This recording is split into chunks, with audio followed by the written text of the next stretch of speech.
معرفی: این پادکست به ویژه برای افرادی است که از خانه خود گریخته‌اند. بر اساس این عواقب ما می‌خواهیم ورود و یافتن راه خود در وین یا اتریش را یاد بگیرید و موضوعاتی از زندگی روزمره متقاضیان را آسان‌تر کنیم. محتوا البته می‌تواند برای همه هیجان‌انگیز و مفید باشد.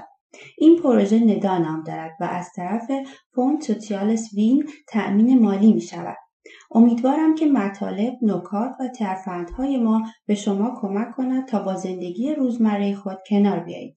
اگر سوالی دارید یا می‌خواهید مشاوره داشته باشید، لطفاً دریغ نکنید. با ما تماس بگیرید. شما می‌توانید جزئیات تماس با ما را به صورت آنلاین fame.at یا در توضیحات پادکست ما پیدا کنید.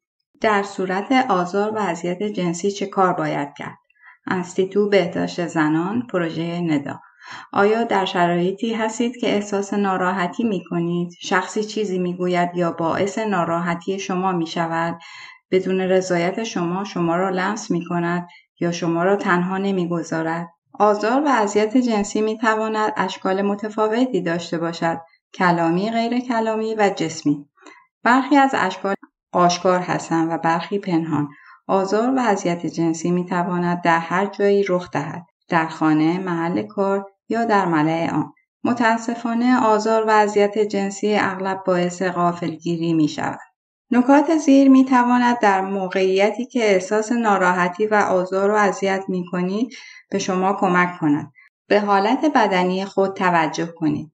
صاف بایستید و بازوها را روی کمر قرار داده و چانه خود را بالا بگیرید. مطمئن شوید که محکم و استوار ایستاده اید. جواب رد خود را با تکان دادن سر یا اخم نشان دهید.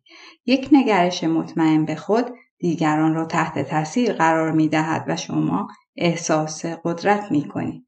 تا آنجا که ممکن است همچنان به موقع رفتار کنید و با صدای بلند بگویید نه، من این رفتار را نمی خواهم، یا عقیده خود را بگویید. به عنوان مثال، من فکر می کنم این نفرت انگیز است، به من نزدیک نشو. من نمی خواهم چنین عبارتهایی را بشنوم. نه گفتن می تواند بسیار دشوار باشد.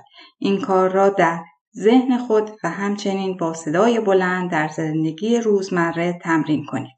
احساسات خود را جدی بگیرید. این خوب است که احساسات خود را احساس کنید. برداشت‌ها و نیازهای خود را جدی بگیرید. اگر چیزی احساس خوبی به شما نمی‌دهد، خوب هم نیست. همیشه بهترین چیز این است که شما احساس راحتی و امنیت کنید. حد و مرزهای خود را بشناسید. همه مردم حق دارند نه بگویند و دیگران نیز نه آنان را بپذیرند. هیچ فرد دیگری اجازه ندارد که تعیین کند شما با چه کسی رابطه جنسی داشته باشید و یا با چه کسی رابطه جنسی نداشته باشید. چه کسی شما را لمس کند و یا با چه کسی وقت بگذارید. نه یعنی نه. در غیر این صورت خشونت یا آزار و اذیت جنسی است. مهم است که حد و مرزهای شما واضح و گویا باشند و بتوانید در صورت بروز اختلاف آنها را توضیح دهید. تعیین حد و مرز همیشه آسان نیست، اما میتوان آن را تمرین کرد. به دیگران اعتماد کنید. اگر در شرایطی قرار گرفتید که در تعیین حد و مرزهای خود موفق نشدید، نسبت به خود سختگیر نباشید.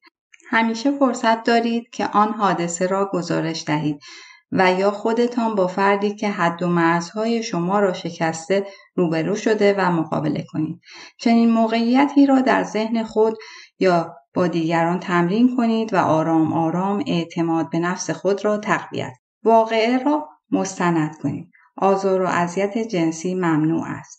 اگر قرار است مراحل قانونی طی شود، مستندسازی به موقع رویداد منطقی است. شما می توانید مستقیما به پلیس مراجعه کنید و حمایت گرفتن از مددکاران اجتماعی نیز مفید است. مشاوره روانشناسی: کمک و پشتیبانی گرفتن نشانه ضعف نیست. اگر تشخیص حد و مرزها و نگفتن برایتان بسیار دشوار است، می توانید از متخصصان کمک بگیرید. مشاوره همچنین میتواند برای مقابله با آزار جنسی یا خشونت جنسی که قبلا تجربه شده کمک کند.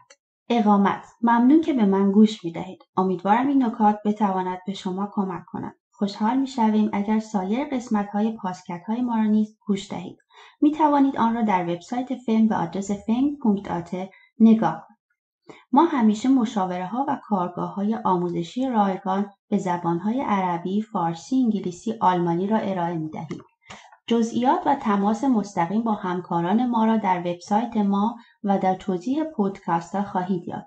مشتاقانه منتظر تماس شما هستیم. بهترین ها را برای شما آرزو می‌کنیم و تا دفعه بعد شما را به خدا می‌سپاریم.